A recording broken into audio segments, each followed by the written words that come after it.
Ang titulo ng pelikula ay Human Snake War. Simulan na natin.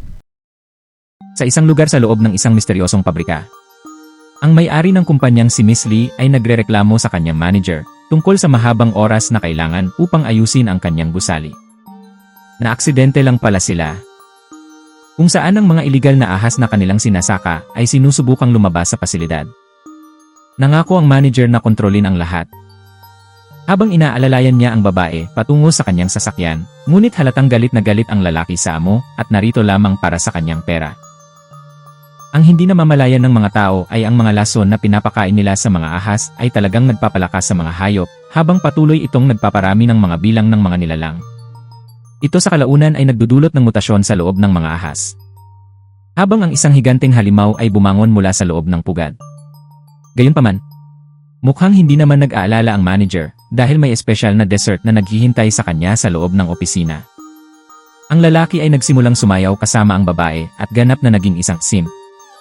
Hindi namamalayan na ang mga ahas ay wala sa kontrol at nagiging sanhi ng marahas na pagyanig sa buong gusali. Ang lahat ng mga manggagawa ay nagyelo sa takot habang walang kaalam-alam sa kung ano ang malapit nang mangyari.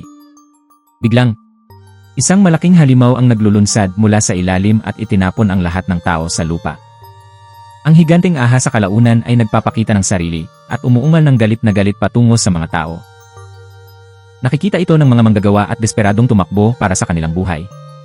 Habang ang higanteng halimaw ay nagsimulang humabol sa likod nila at pinapatay ang lahat sa proseso. Ang napakalaking nilalang ay itinataboy ang mga tao at itinapon sila sa hangin.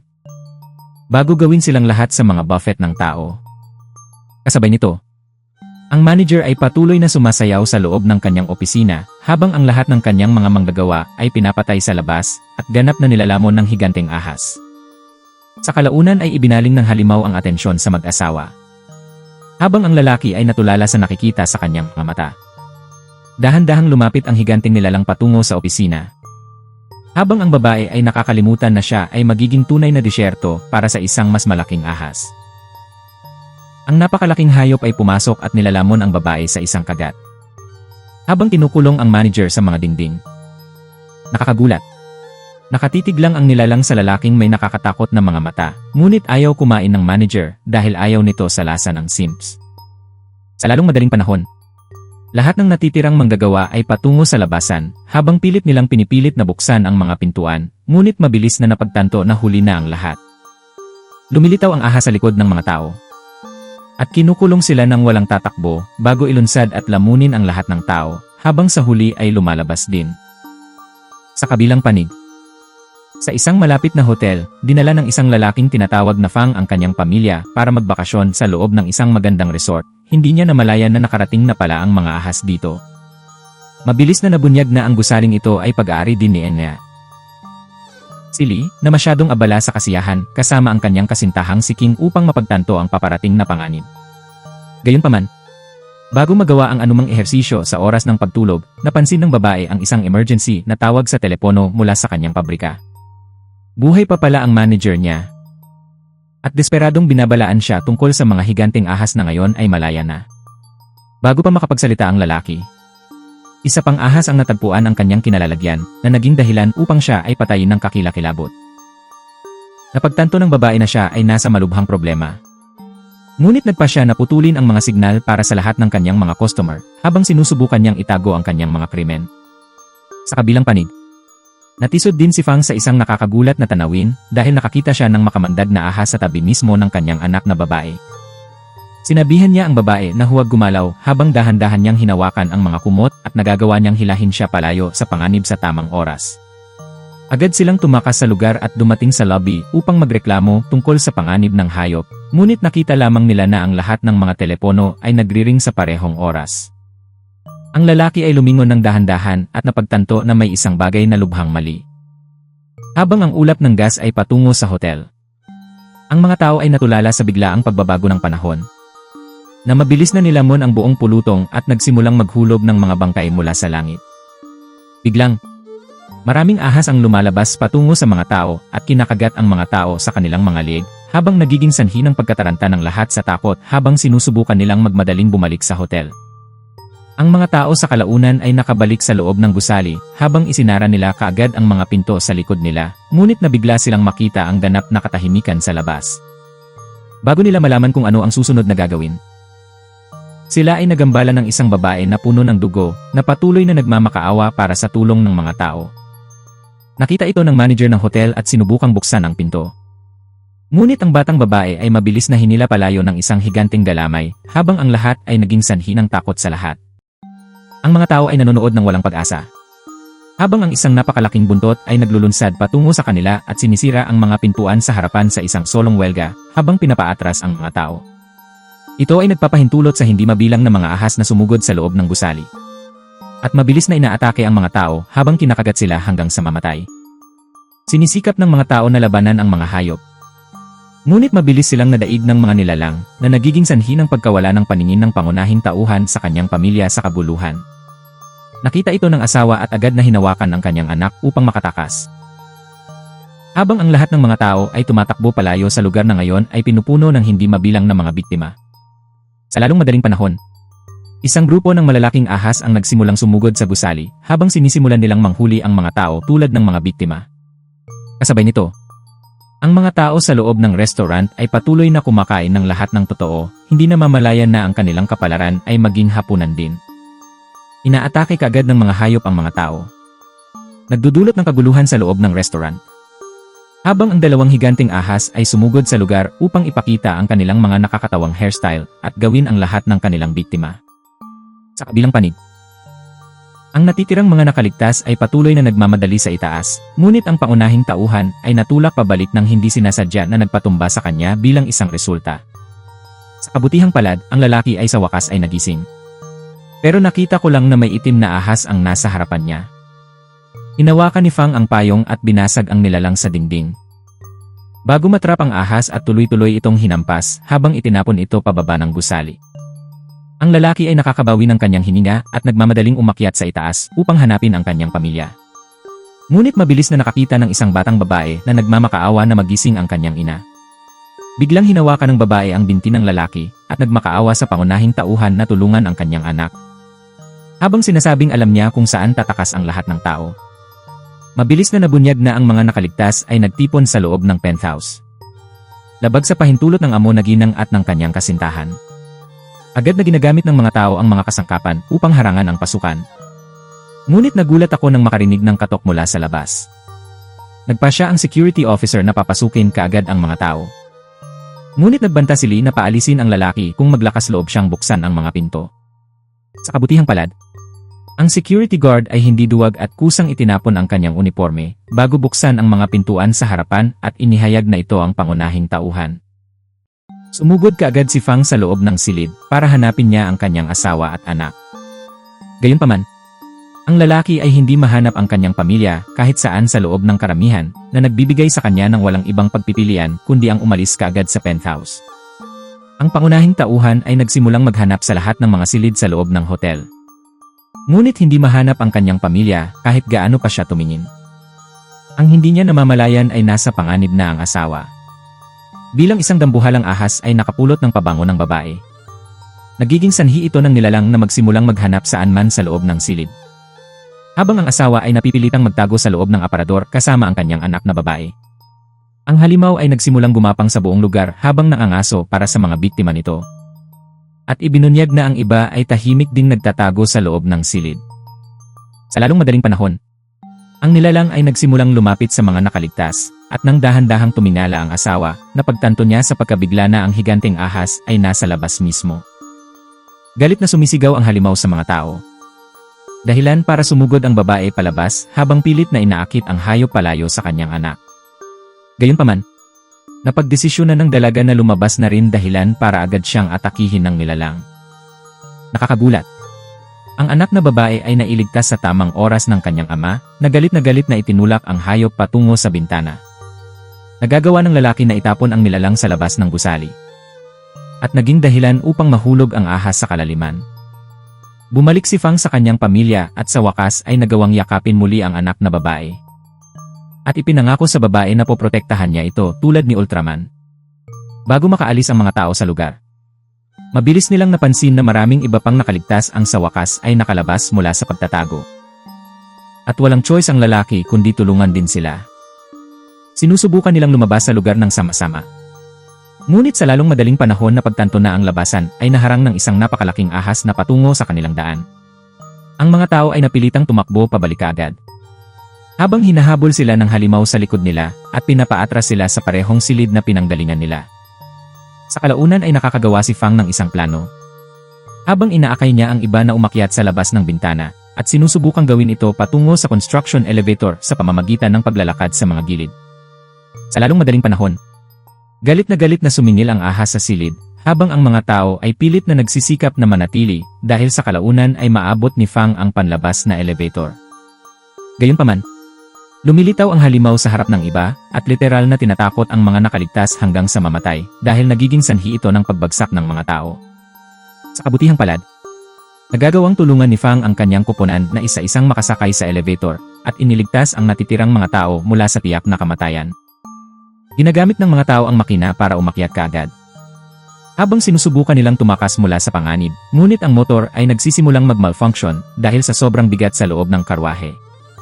Biglang, ang mga tao ay nakakita ng isang mas malaking ahas na umaakyat sa gusali na nagpapaunawa sa kanila na hindi sila maaaring manatili dito ng matagal. Agad nilang sinubukang kumatok sa mga bintana para sa tulong. And surprisingly, nasa baba sila ng penthouse ng ibang survivors. Nakita ito ng mga tao at mabilis na sinubukang tulungan ang mga tao sa labas. At nagagawang dalhin ang mga nakaligtas sa gusali isa-isa habang kalaunan ay iniligtas ang lahat ng kanilang buhay. Gayunpaman, ang gusali ay nagsimulang yumanig ng marahas habang ang higanting ahas ay nagsisikip sa mga estruktura sa labas at ganap na pinatumba ang mga kapangyarihan sa loob ng hotel. Ang masama pa, sa huli ay napagtanto ng grupo na maraming nakaligtas ang nilalason ng mga nilalang. Na kinabibilangan din ng asawa ng pangunahing karakter na mabilis na namamatay bilang resulta. Nakakahanap din sila ng maraming dokumento tungkol sa mga ahas sa loob ng penthouse. Na nagpapaunawa sa kanila na si Lee ang may pananagutan sa buong sakuna. Naging sanhi ito ng galit ni Fang. Habang galit na niyakap niya ang amo na babae, ngunit sa lalong madaling panahon na pagtanto na kailangan nila ang tulong nito dahil inaangkin niyang may mga bakuna para sa lason. Nang walang ibang pagpipilian, umayag si Lee na ipakita sa kanila kung nasaan ang gamot, ngunit kung sasama rin sa kanila ang kanyang kasintahan. Narinig ito ni Fang at mabilis na nagsimulang mangalap ng mga voluntaryo para sa mapanganib na misyon na ito. Habang si Lee ay lihim na sinasabi sa kanyang kaibigan na patayin ang iba kapag siya ay may pagkakataon. Sa lalong madaling panahon, ang mga tao ay nagsimulang magtungo sa labas habang sinusubukan nilang iwasang makatagpo pa ng mga halimaw habang sa kalaunan ay patungo ito sa mga generator. Nahanap ng grupo ang switch ng kuryente at binuksan ang lahat ng ilaw sa loob ng hotel. Ngunit kasabay nito ang pagkagalit sa higanteng ahas. Nagdudulot ito ng muling pagyanig sa buong gusali. At sa lalong madaling panahon na pagtanto ng mga tao na sila ay nasa ilalim mismo ng isang napakalaking kawan ng mga ahas. Nagsisimulang bumagsak ang maraming nilalang mula sa mga panginginig ng boses. Habang ang mga tao ay nagsisikap na tumakbo para sa kanilang buhay at nagawang makalabas mula sa lugar ng hindi nasaktan. Ang kuponan sa kalaunan ay namamahala upang maabot ang sikretong silid kung saan ang mga bakuna ay nakaimbak sa loob. At sa wakas ay nakuha ng mga tao ang gamot upang mailigtas ang kanilang mga kaibigan. Gayunpaman, bago makaalis ang mga tao, napansin ng security officer ang isang nakakatakot na tanawin dahil lumitaw ang isang higanteng ahas sa likod mismo ng manager ng hotel. Dahil dito, dahan-dahang lumingon ang lalaki sa takot. Habang ang nilalang ay galit na sumisigaw at direktang naglulunsad para sa ulo ng manager. Walang pag-asa na nanonood ang mga tao habang binaling ng hayop ang atensyon sa kanila. Na nagpipilit na agad silang tumakbo palayo sa masamang nilalang. Ang mga tao ay desperadong tumatakbo sa mga gusali habang ang higanting ahas ay humahabol sa kanila ng malapit sa likod at ang hayop ay mabilis na nagawang sulok sa kanila at harangan sila palayo sa labasan. Nagiging sanhi ito ng grupo na sumugod sa kabilang direksyon. Habang galit na naglulunsad ang halimaw patungo sa kanila at sa huli ay pinipilit ang mga tao sa kusina bilang resulta.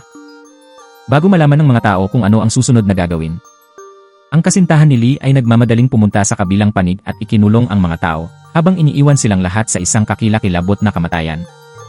Mabilis na tumakbo ang lalaki patungo sa hagdan habang sinusubukang bumalik sa penthouse. Ngunit mabilis na bumagsak na parang duwag sa halip. Sa kalaunan ay nakita niya ang hindi mabilang na mga bangkay na patay dahil sa kanilang mga iligal na eksperimento. At napuno ng pagkakasala sa lahat ng kanyang nagawa. Kasabay nito, ang higanteng ahas ay nakarating na sa kusina, habang ang mga nakaligtas ay nagsisikap na manatiling tahimik at magtago palayo sa paparating na halimaw. Sa kabutihang palad, nagsimulang kainin ng hayop ang mga natira sa loob ng lugar, at kalaunan ay iniiwan ang mga tao habang gumagapang ito palayo sa silid. Nagbibigay ito ng pagkakataon sa mga tao na lumabas. Habang sila ay muling nagsasama-sama upang malaman kung paano mabuksan ang mga pinto. Gayunpaman, mabilis silang nakarinig ng kakaibang ingay na nagmumula sa kanilang likuran, habang ang ahas ay tumalon kaagad patungo sa mga tao para patayin. Nakita ito ng security officer at sinubukang paalisin ang higanteng ahas. Ngunit mabilis na dinaig ng halimaw na naghagis sa kanya sa sahig. Ibinaling na nilalang ang atensyon sa pangunahing tauhan. Habang si Fang ay pilit na sumusubok na lumaban, ngunit itinapon din na parang manikang basahan.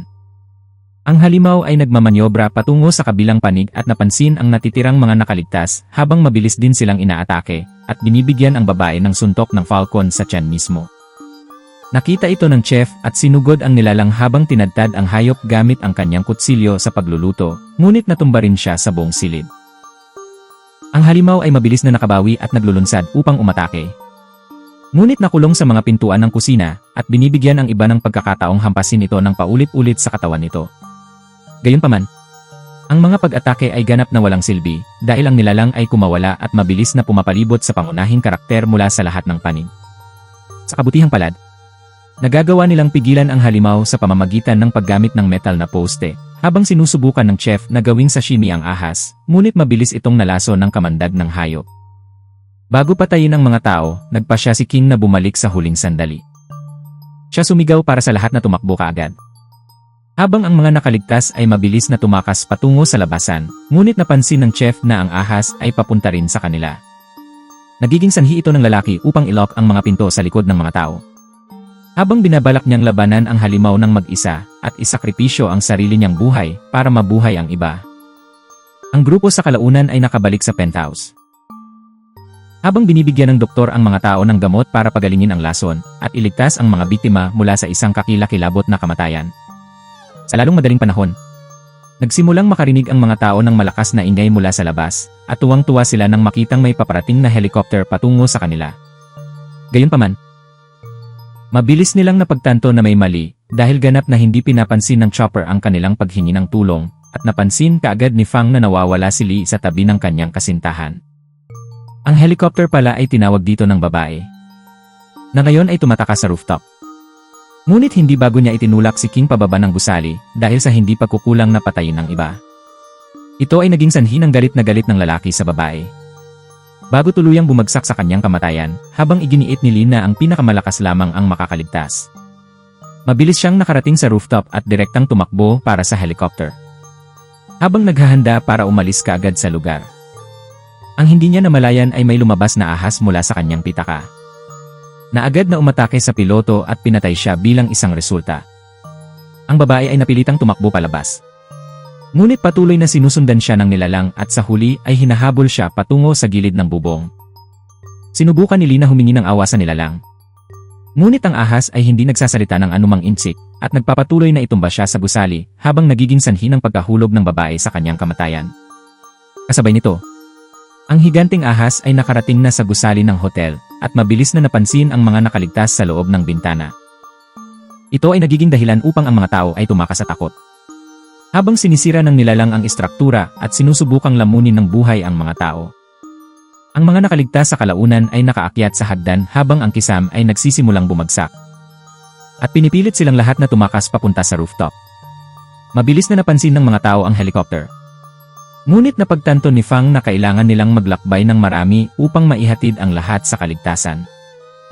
Gayunpaman, bago pa man makapasok ang mga nakaligtas sa chopper, mabilis nilang napansin na narito na ang higanteng ahas, habang umaatungal ito ng galit na galit sa mga tao at nabigla sa kanila sa takot. Sa lalong madaling panahon, maraming ahas ang nagsimulang umakyat sa bubong pagkatapos marinig ang dagundong ng higanteng halimaw habang papalapit sila sa mga tao sa nakakatakot na bilang. Nakita ito ng opisyal at tumakbo patungo sa likod. Habang siya ay mabilis na nakahanap ng isang silid na puno ng mga tuol sa pagtatayo, habang nagpaplanong labanan ang mga ahas sa isang labanan ng kamatayan. Ang mga makamandag na nilalang ay patuloy na nagmamadali patungo sa mga tao. Habang ang mga tao ay humahawak sa mga kasangkapan at sinimulang patayin ang mga kaaway habang tinutulak nila ang mga ahas pabalik. Nagagawa ng mga nakaligtas na maputol ang mga sangkawan ng mga ahas at kalaunan ay pinipilit ang mga nilalang na umatras habang ang mga hayop ay magkakasamang gumagapang pababa sa mga gusali. Sinasamantala ng mga tao ang pagkakataon at mabilis na binuksan ang gasolina. Habang ang opisyal ay nagwiwisik ng mga likido sa mga ahas at pinasabog ang mga ito sa gusali. Nagbibigay daan ito kay Fang na gumamit ng shotgun at magpaputok sa mga kaaway. Habang nagdudulot ng isang malaking pagsabog na tinatangay ang lahat ng mga nilalang. Kapag iniisip ng mga tao na sila ay nanalo, ang higanting ahas ay bumangon mula sa itim na usok at naglulunsad sa mga tao habang halos patayin sila bilang isang resulta. Mabilis na nakabawi si Fang mula sa lupa at nagsimulang barilin ang halimaw gamit ang kanyang baril. Ngunit ang mga pag-atake ay walang epekto. Habang patuloy na kinakatok ng nilalang ang mga tao sa ere.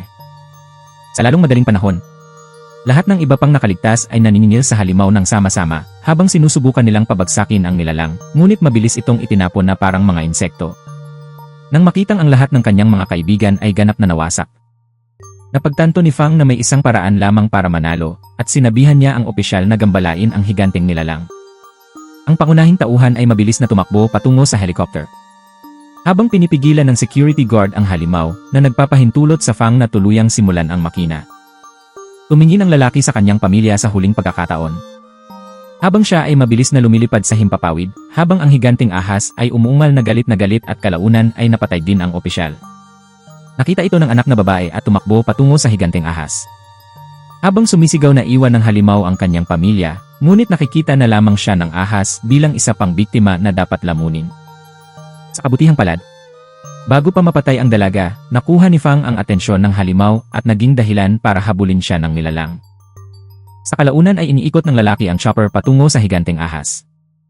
Habang ang halimaw ay galit na umuungal sa pangunahing karakter, ngunit plano ni Fang na patayin ang nilalang anuman ang halaga. Ang lalaki ay sumisigaw sa galit habang direktang lumilipad ng helicopter patungo sa halimaw, na nagdudulot ng napakalaking pagsabog sa bibig ng nilalang at sabay silang pinapatay. Umiiyak ang mga tao habang ang anak na babae ay patuloy na sumisigaw para sa pangalan ng kanyang ama. Habang napagtatanto nila na lahat sila. At dito na natin tinatapos ang video mga kaibigan. Muli ang titulo ng pelikula ay Human Snake War. Maraming salamat kaibigan. Kung ngayon lang tayo nagkatagpo sa pamamagitan ng video na to ay please lang huwag kalimutang mag-like, mag-subscribe at pakipindot na rin ang bell. Hanggang sa muli, goodbye.